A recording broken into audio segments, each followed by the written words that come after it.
Intelisys partners.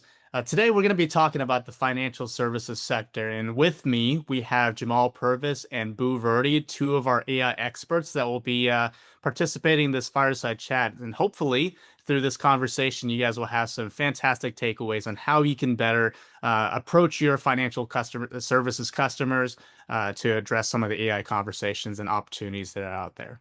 Well, let's jump right into the first question here. And Jamal, Boo, anytime you guys want to jump in, feel free to do so. But my first question is, when you are looking at your customers that you have helped with today, when we're talking with our sales partners out there, how can a financial services company transform their internal culture to view AI as more of a fundamental redesign of the operating model rather than merely a technical enhancement? That's a great question because I think if you redesign and automate old process and old workflows, you're going to get the same output, but just maybe 10 times faster. But maybe getting the right output that you're looking for, right? So when you look at manufacturing back in the early 1900s, you had electricity. Electricity, or the electrical motor, was introduced on manufacturing plants, um specifically steam engine ones, right? And so they found out when they introduced those electrical components that there wasn't any ROI. There wasn't anything that was faster or more efficient. But the ones that redesigned how their manufacturing plant actually fit in, they're the ones that found out that they got more efficiencies, more ROI out of it. So AI is more than just a tool. It should be worked into the kind of the operating model of how you function today. I agree. A lot of companies, they tend to look at things based off of, like you said, the ROI off the back is like, hey, this is what makes sense. How am I get my money back? But sometimes it's experimentation, right? So sometimes they kind of go one way, it doesn't work out, they back up, try again. Sometimes they go the exact same way, just slightly different path, and still have the same kind of reflective issues. So being able to kind of step back and look at things from a different point of view really stands out. I think Grant Thornton had a 2026 banking survey on the banking industry, and it wasn't the model that was the issue. It was just the operational efficiencies and governance among the other things. So yeah, so this has kind of been proven out over reports. Let's bring that down to the partner level, right? These are all fantastic points, but in terms of what do the partners need to do, what changes in their conversation with the customer should they have, right? And what's in this deal that they're looking for? One things I would say from a partner level is if we're talking about if we're moving forward to the financial discussion, right? How businesses are moving away from traditional outputs of how they take and transact. Um, Mobile has become a big piece of this. I've said this a lot, and I said this for many times. Within the next 5 to 10 years, the hard line as we know it is only going to be there for one purpose, and to be a backup, because everything's moving to a mobile society. We can already see it now where we start seeing Starlink becoming a provider for when it comes to primary connectivity, not to mention primary communications that's rolling out for text, now talk, and soon to be data as well from a mobile device. So if I have a handheld like this and I need to use it for my point of sale, and I don't have to use Square anymore or any other device that is transacted to that point. Now I have this, that mobile device now means I can transact everything immediately. So from a partner to their clients, it's how are you actually transacting now, and how are you preparing for those transactions to escalate to be more efficient and also reduce labor and also hardware. Yeah, and I'll just add on to maybe some other components is what does your workflow look like today, and how are you trying to create some efficiencies off of it? But also, what's the customer experience look like? Who's Yeah. calling in to your, maybe your offices, your branch offices? Is there something that's automated today? Are there chat bots that could be doing some analytics based off of a call, and we might need to get somebody live on the call today right now, right? So how are they operating as a business today, and then how can they, maybe in the future state be better at it, right? So just taking a look at it from their workflow, I think, is a good way to kind of start the conversation. Yeah, no, it's a great point. And you guys also touched on multiple different technologies, right? And I think that's one of the beauties of just these AI conversations in general these days. You know, when we are trying to help these customers out, we're noticing that simply by having this AI conversation and not being very tunnel focused on one specific solution, it almost is like, you know, through this AI conversation, whether it is the CX component that Boo was bringing up in terms of the experience, right? Or from Jamal's perspective, when it comes to, hey, how can we leverage, you know, data analytics and consolidate that type of stuff? It's almost like AI is now turning into a fantastic sales tool where you have one wedge, right? That's the AI wedge there. But then there's multiple layers where the partners can sell everything top down. And I think the other beautiful part that I think just from a selfish, you know, promotional component is none of the partners, none of you all that are listening here today, none of you have to be AI experts, right? The Intelisys engineering is really the backstop to help you guys navigate through all the different layers of this AI conversation. Well, let's go to another question. Let's talk about infrastructure. I think this is where sometimes a lot of partners really get hung up these days when they're having conversations with their end customers. What are some of the most significant infrastructure bottlenecks that, if left unaddressed, will hinder a company's ability to scale their AI-driven financial decisions? You know, when you take a look at where organizations are today from an infrastructure standpoint, AI is going to be something that they may need to do some upgrades, some enhancements for, right? I kind of take a look at it from brakes on a car. Now, you may think brakes on a car is what's stopping you, but actually brakes on the car allow you to go faster, knowing that there's guardrails with the brakes that you can stop. So how do we turn that into something that you know, you've got there today? But when you're looking at infrastructure, you're looking obviously at things like GPU, what's your physical infrastructure look like today? You've got latency. So where's your compute? Where's your data, right? You've got data silos as well. Another thing that may be a hindrance is things that I feel like I talk about on a daily basis, which is again, a data readiness, you know, like that could be a hindrance as well. Where does your data live today? Is it siloed in a bunch of different applications? Which of course it is, but can they talk to one another? Is the data, you know, cleansed in terms of like hygiene?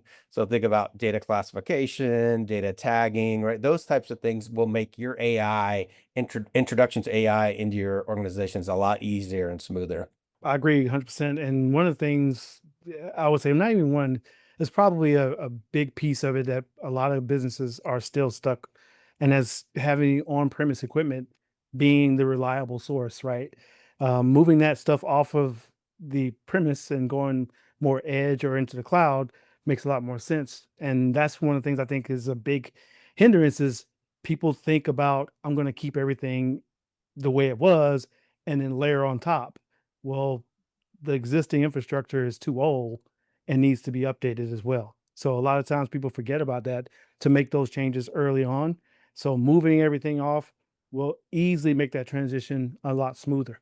Yeah, let me bring that back to the from a partner's perspective again, right? I mean, you guys have touched on a variety of things that related to infrastructure, how you build things out, but at the end of the day, right, every one of these bottlenecks that you guys have really touched on is essentially an attachment that they can be utilizing in a sales conversation, right?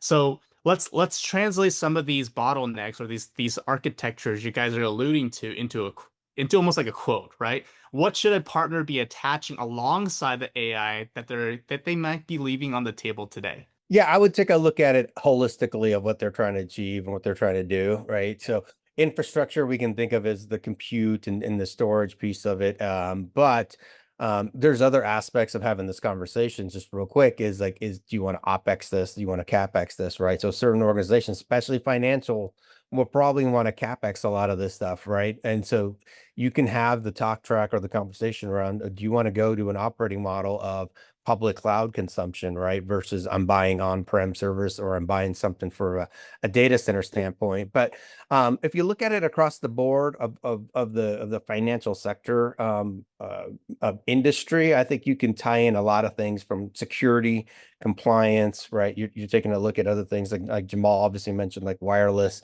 But I think the customer experience thing is very big in this environment, right? There's a lot of transactions that are happening.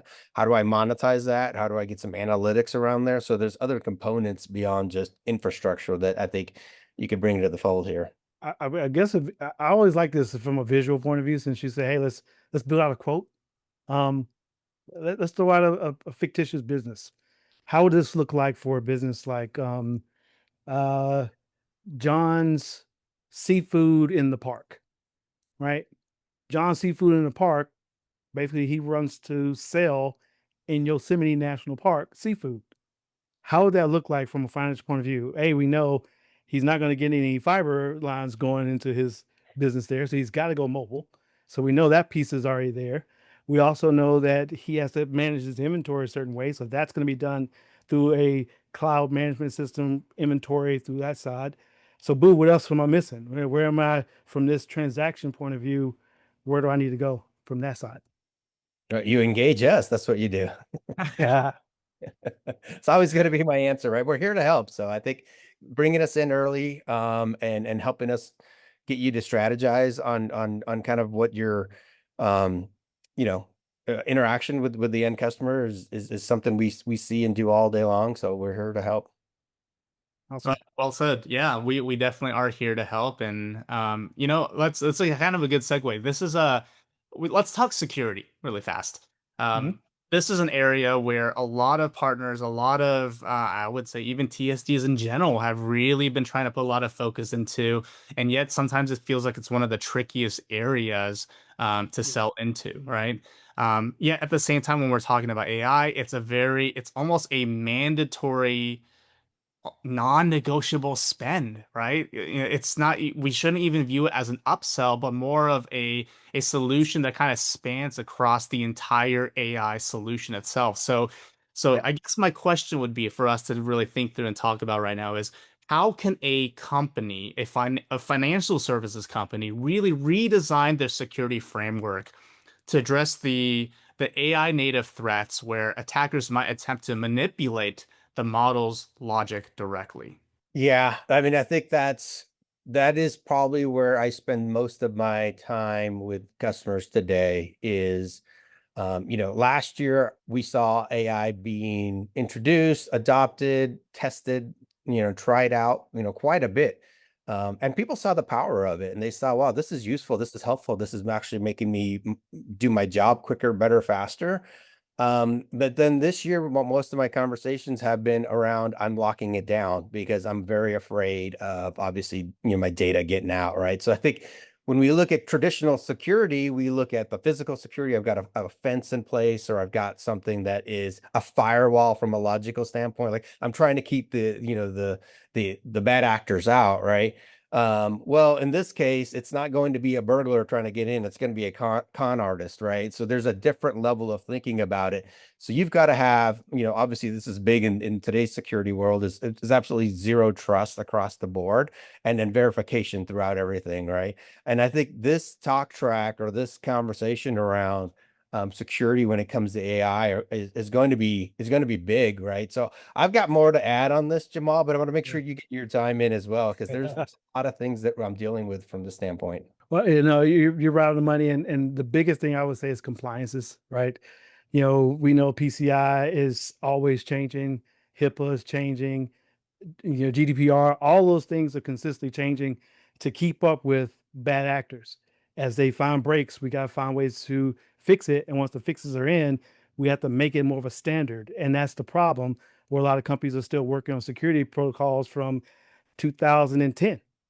So now it's like trying to bring them up to speed so that way they're not only going to have potential issues from being hacked and data mined, but also to keep them from getting fined and losing their business. The losing the business component is huge. I think, sometimes when we're talking with our customers, the end customers, and we're trying to assess what AI solution makes the most sense, right? When Right. you're deploying it, sometimes the question has to be asked, just because you can do it doesn't mean you should, right? Right. And so like a big component of that part of that mindset is also what is blast area, right? If something goes sideways, right? Maybe it's not even just a data leakage or something from a traditional sense.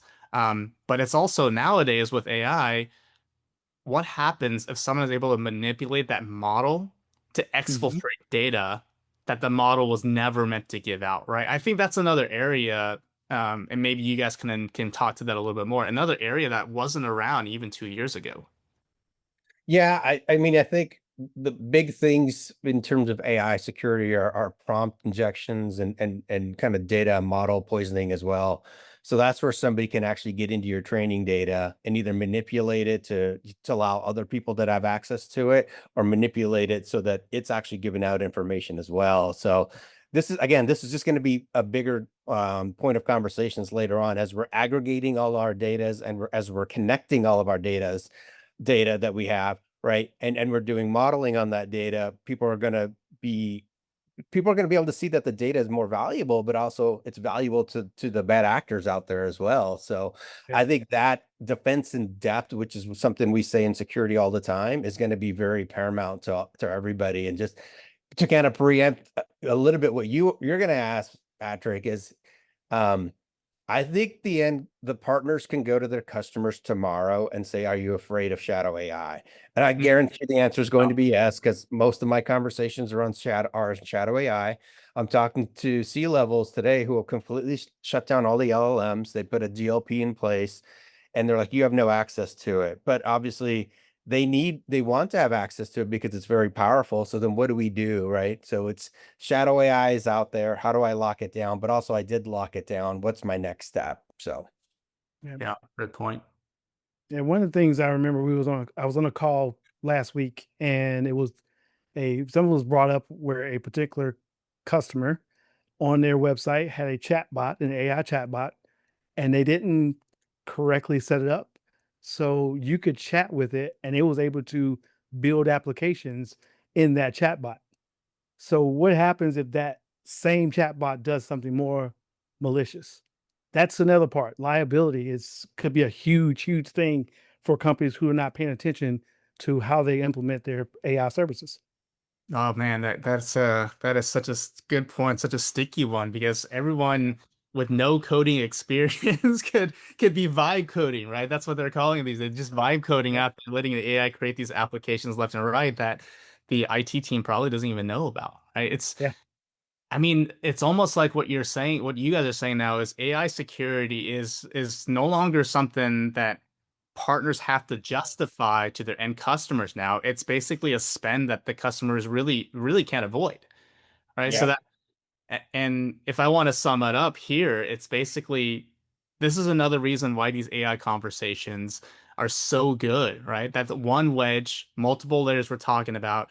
It means if the security, for example, AI security is something that you can't avoid, the customers can't avoid, that means more margin for you and more account stickiness for you as well for all the partners listening.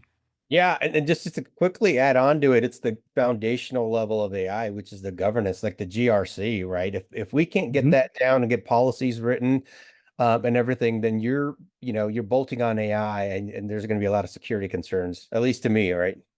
Yeah, for sure. Absolutely. For Yep. sure. Okay, so Jamal a second ago had just talked about compliance. I want to continue that conversation. So, because there's such a big, important conversation in just for any AI conversations these days. So, how can a company integrate governance by design into our AI pipelines, ensuring that compliance, audit, and risk teams act as facilitators of innovation rather than obstacles without compromising transparency or accountability? For me, I think you've got to look at it from a holistic a point of view. So you may be evaluating AI tools, you may be looking at certain ways to improve your workflow and do some automation. But if AI governance, and hopefully you have a steering committee, you've got some people that are championing this, right? If that portion is not one of the first things that you think about, then I think you're going to set yourself up for some issues later on down the line. So, it's once you have those pieces in place, and like I said, you've got acceptable use policies, you've got guardrails in place, you've got certain technologies in place as well. You can then go about and look at what kind of AI tools that would best fit your company. But if you don't have those guardrails in place today, you're going to set yourself up for some issues later on down the line. I couldn't agree more. And the good thing about it is you kind of have a plan. What you do is you would, typically build a team internally, and that internal team should become that test environment. Then they should be able to walk through those stages, being held by the hand by whoever the AI provider is, as well as any other support team for them. And then not only are you walking through your stages of, you know, strategy, build, and then, implement. And then of course you have mass distribution, but you actually have a team that's walking through everything, testing everything behind. And then, in my opinion, I would bring in another party to do some form of a pen test, to really test it and stress it, as well as, maybe even looking at assessment for the full network itself. So make sure that there's no other vulnerabilities like your website and your chatbot that gives them access to your accounts and also all of your data. Fantastic conversation, and hopefully this has been immensely valuable for the partners who are listening out there. I know it has been for myself. So last question here. What are the key indicators of long-term business value, such as enhanced agility or hyper-personalization that a company should monitor to demonstrate the effectiveness or AI investments to stakeholders? Yeah, I think honestly, that's probably the $1 million question that I think most people are asking this year, which is how do I measure success? What's the criteria and how do I measure that success? And what does that look like, right? This is still a very new technology that we're rolling out to everybody, and everybody is adopting it. And there's interesting indicators of like what this will do for workforce productivity, right? I mean, if you look at an iceberg at the top of it, it's like, okay, maybe that's what I saved from a cost perspective, but what's on the bottom? Like, what am I not seeing today? And then how do I measure that? I think that's going to be the ongoing question. I think, but I think getting in front of it from the initial conversation of like, how do we measure what success looks like? What's the criteria for that? And then what do we think it will look like from an efficiency, from a dollar standpoint, from an ROI standpoint is going to be very good. And I think what you should do at that point is really document what this is, right? You may not hit it from day one or, day two, but typically ROI is not measured even in 6 months or a year. It's measured over a long term, but these solutions have only been around for a year or two, right? So it's going to be interesting to see long term, what the value of AI is and what kind of ROI is going to get measured from it. So just kind of my stamp, my opinion on that. I don't know, Jamal, you got something different? I'm right there with you because it is so new. The only thing I'm thinking of is maybe the tools that you use in AI, maybe they're going to be able to help present you some of that ROI when you look at a year over year, measurement, right? Maybe it's unpack some new things that is taking over, basically reducing headcount to do this tool, but increasing headcount to do other things where people are needed. That's a good way of measuring it, where it's helping you offset some of your staffing issues.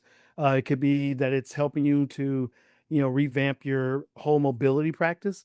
There's a lot of things that it could be doing in the background to where hopefully if you got it set up correctly and the teams are backing you up correctly, that they'll be able to give you reports throughout the year that maybe you can go from year one to year two and see if it's actually enhanced or increased your productivity or your bottom line.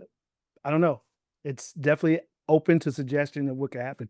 Well, I think the metrics that you guys are talking about is essentially, I guess, the ammunition, right, that the partner needs to be able to have in their hands to either hand Yeah. their champion internally for the customer, right? Because a lot of times these deals, these AI opportunities, honestly, actually, now that I think about it, both pre-sales and post-sales, right? On the pre-sale side, the deals die with ROI justification. It's not just on interest alone, right? And then Right. afterward, there's going to be conversations continuously about, all right, we made this change, we made this financial investment to implement this AI solution, but where are the numbers, right? Where are the metrics to back up this investment here? And if it's not there, if we are not able to collectively, we as in our sales partners and also the working with the customers that bought from us, right? If we can't justify that, there's a high possibility that that initial recurring revenue, all of that margin, all of that revenue that you unlocked with the larger infrastructure budget that we were just talking about, that could potentially go away once they kill it because they just didn't see value in it, right? So, I guess in a really long, wordy way of what I was just saying, I guess maybe another question I would say for us to really ask and touch on is how can a partner utilize some of these numbers in the sales motion? And maybe to Jamal's point a second ago, what are some ways they can, capture these numbers in the pre-sales environment to be able to unlock that opportunity? That could be a good place where if the partner is really engaged with that client and they're walking them through it, then they're helping to address the numbers by monitoring everything. And now they can use that in a presentation to present, this is where you were in 2025 or 2026. This is where you're at in 2027. Basically, after we did those implementations, here's where we saw your spike and increase. Here's your growth. Here's areas that it actually unpacked for you to continue to grow in for 2028. So I kind of see that as it's going to be a tool that's going to show them something, but it's got to have the guidance from that partner to walk them through it so they understand where they're actually going their best. Yeah, Yeah, and that's great, Jamal. I'll just add on. I think, when I'm having these conversations and we're talking about this metric of measuring, success and, what we think the ROI of this initiative is going to be, I oftentimes put it back on them and ask them, do you already have KPIs of how you are measuring today, right? What does it look like from this workflow, from a timeline, from a personnel perspective and productivity standpoint? Is that measured today? Because if that's not measured today, how do we know we're increasing that or making it more efficient? So it's an opportunity, I think, for even the business today to go look at, where am I at today from that standpoint? And will introducing AI, make me more efficient? Just one other thing I'll add on is it's not really just IT departments looking for this, AI initiative. I'm seeing a lot in sales departments, right? Sales departments can be more efficient and better run, and they can track, in sales, you can track a little bit easier, more prescriptively how things are done. So I see sales departments looking at AI tools quite a bit, but also, accounting, HR are looking at things from that standpoint. So just don't look at an IT department. If you've got other business units that you're involved with, ask them what their AI initiatives are too. Yeah. Love that idea. Yeah, that's a great point. We are definitely seeing that a lot. I guess now that we're almost coming up on time, I just want to give all of us a quick opportunity to say some last words for the partners, and mainly, I guess as a reminder to all the partners that are listening, none of you need to be AI experts to win in this space at all, right? We are here. Jamal's here. Boo's here. Our entire team is here to help you out. With that said, if there's one move that you tell them to make tomorrow morning after listening to this to enable themselves to be more successful in this AI space, what would you tell them? I'll go back to what I said a little bit earlier, which is, it's a very simple question, which is, are you concerned about shadow AI in your organization? And just kind of pause there and see what they say. And obviously we were here to help, with that conversation, moving forward, but just ask that one simple question and see what the response is. I like that idea. I might even do a little bit more of a challenge. How are you as a partner using AI right now? And how can you explain how you're using it to your clients? Thank you so much, Jamal, Boo. I think this was a fantastic chat that we had here, and for the partners that are out there, hopefully, you guys learned something. And one of the biggest things that I think we want you guys to take away from is that AI is a fantastic wedge, right, into your existing accounts, into your existing financial services accounts. And it's a very good reason for you to reopen those and look underneath the hood to see, are there more additional opportunities? Because you'd be surprised how many different layers of revenue opportunities there are just by having an AI conversation. And if any of you guys are interested, any of you guys are sniffing out, you're following your nose, right? The little Fruit Loops model and everything, and you feel like there's some opportunity out there that you want to talk to us about, feel free to reach out to the Intelisys engineering team. Again, Jamal is here, Boo is here. We are all here for you.